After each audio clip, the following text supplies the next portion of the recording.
In today's video, we're continuing to take a look at an article from Sportsnet.ca where they analyzed all 31 NHL teams and picked out the one player or asset they felt was most likely going to be traded when we finally hit a 2020 NHL offseason. Today, we're taking a look at the options for Montreal, Winnipeg, and Toronto. We'll jump into that coming up next.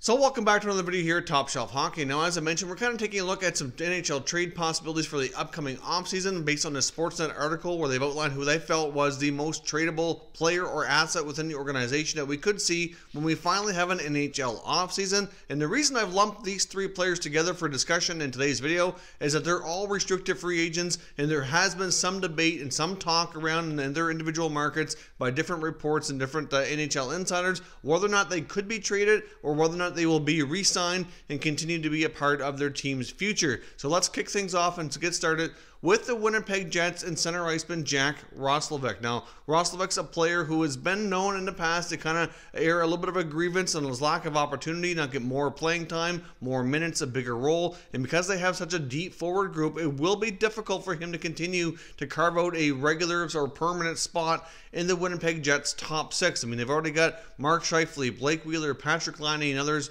getting some top minutes there. It's certainly some top guys to compete with. But in Jack Roslovic's case, he was originally the Winnipeg Jets 2015 first-round draft picks. So he certainly was drafted with a lot of pedigree. He played a year of college hockey in the NCAA. He then played a couple of years in the American Hockey League.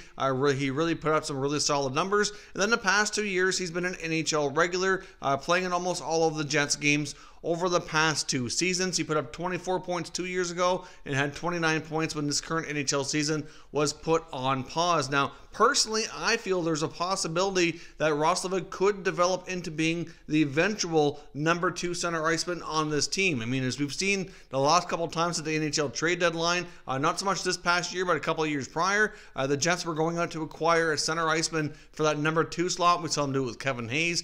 We saw them do it before that with Paul Stastny, and clearly that's a hole on their team that they need to fix. And of course, one of their other top centers on the team, Brian Little, was injured a lot this past season as well. So I do think that there's an opportunity for Roslovic to continue to develop into that potential number 2 center iceman. But is he going to be patient enough with this team to develop into that, or could he possibly be traded? As we know, the Winnipeg Jets also have some big-time holes on the blue line. A couple of years back when the Jets were on a deep playoff run, the blue line was probably one of their biggest assets, and now it's suddenly changed overnight. I mean, they lost Bufflin, they lost Trouba, they lost Myers, they lost Ben Sherratt. There's a whole different blue line, and they could really use another top-pair defenseman to really shake things up back there and really get them back to being more of a strong suit. So a player like Roslovic or another strong forward very well could prove to be the trade bait that they need to make that happen. Now, I'm not sure with Roslovic where he's at with his development that they'd get a top pair defenseman. I don't think that would be quite possible without adding more to the package,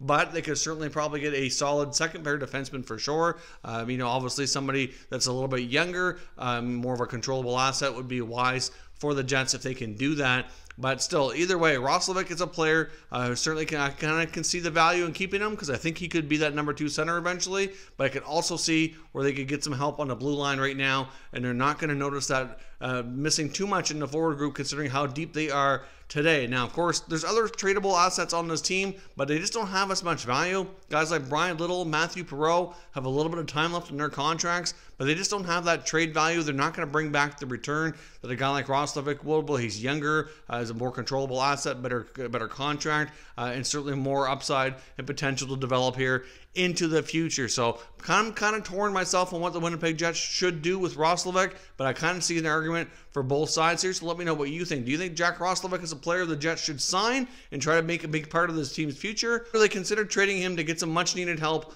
on their blue line? Now, next up, let's take a look at the Toronto Maple Leafs. Now, this article actually references a couple of players, and they actually list forward Alex Kerfoot as the main tradable asset, but they also reference defenseman Travis Dermott, and Dermott's the player that I want to focus on more today because of other developments that we've seen within the Maple Leafs blue line over the course of this NHL pause. It kind of feels like we're in the off season. I guess we kind of are, but we kind of aren't at the same time. But right now, the Maple Leaf blue line, when we finally hit the 2020, 2021 season, whenever that time comes, their blue line's going to look a lot different than it currently does today. It's a pretty much of a given that more than likely Tyson Barrie and Cody Ceci leave via free agency. Barry's a given. I do think there's maybe a small chance Ceci returns. Not really sure that's really what the Maple Leafs want to do, though. So they have a lot of openings on the right side, but now they have a very crowded left side. Of course, the top two guys over there are not going anywhere and play big roles in the team. That'd be Morgan Rielly and Jake Muzzin. But of course, they also have youngster Rasmus Sandin, who certainly proved this past year that he can play and will develop likely into being a solid top 4D for them over time. They also went out and signed Mikko Lehtinen, one of the top free agent defensemen out of Europe, and has since been awarded the top defenseman in the KHL award. So clearly he's a very interesting prospect coming over on a one-year deal.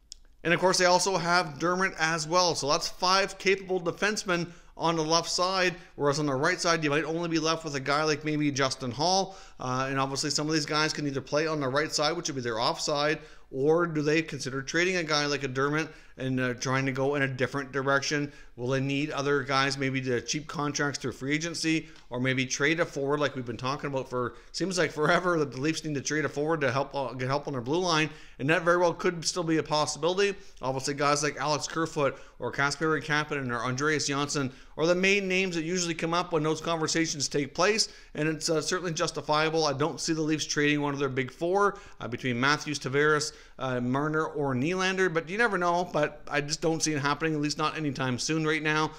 So they could certainly move one of those other players for help on the blue line.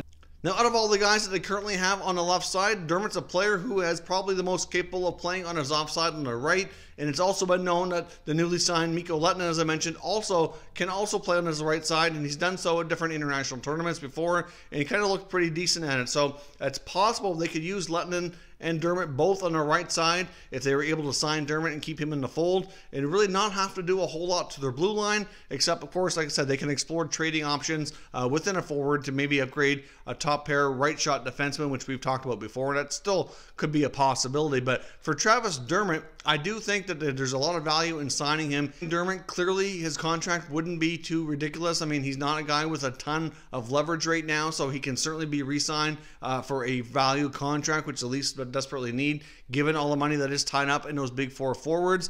So there is that. And like I said, he has shown that he can play on his offside, and they're very familiar with what they have. Instead of going out into free agency or trading for a player that they're less familiar with, at least they know what they have in Dermott. He's still young. He's still a very capable defenseman who could evolve over time to play a bigger role. But with all the guys they've brought in around him, it's certainly going to be a little bit more challenging for him to stick out in a crowd, to be a solid top four guy. If a guy like Sandin outperforms Dermott early on, and then Lehtinen comes in, and he's certainly shown that he's a stronger player than Dermott as well, then those two guys, along with Muzzin and Rielly, can probably form your top four, and then a guy like Dermott might be kind of boxed out. You still have other guys like Justin Hall, Marty Marinson, a few others under contract, and you still got Calle Rosen under contract too.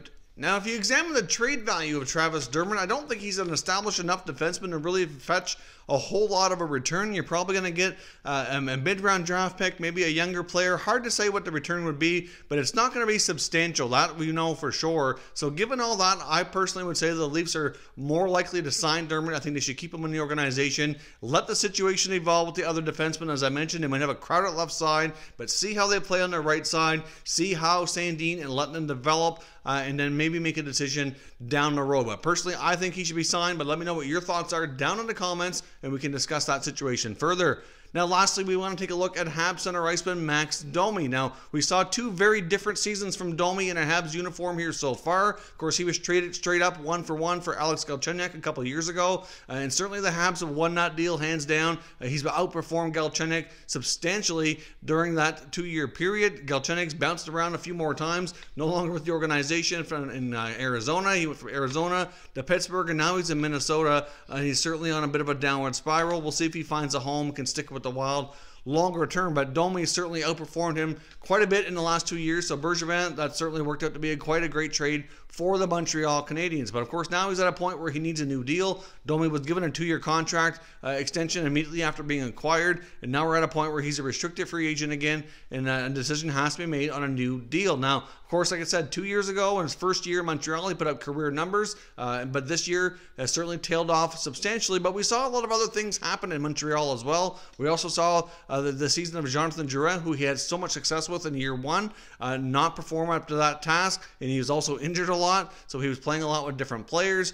And you know what? And it's quite common as well to, after that big year, to have a little bit of a setback anyway. So it's not really all Domi's fault, I don't think, while the numbers were the way that they were. At the same time, the team is still in a position where it's taking some steps forward. Last year, they barely missed the playoffs, and this past year, they were actually, when the season was on pause, was certainly a little bit lower in the standings than they were the previous year. So they didn't really take that step to improve upon that and become a more solid playoff contender for the 19-20 season before we ended up on pause here. So really, in Max Domi's case, I do think there's a lot of value into giving him more of an opportunity. A couple of positives here that want to keep him around is that he seems to love playing in Montreal. He thrives off the atmosphere. He thrives off the market.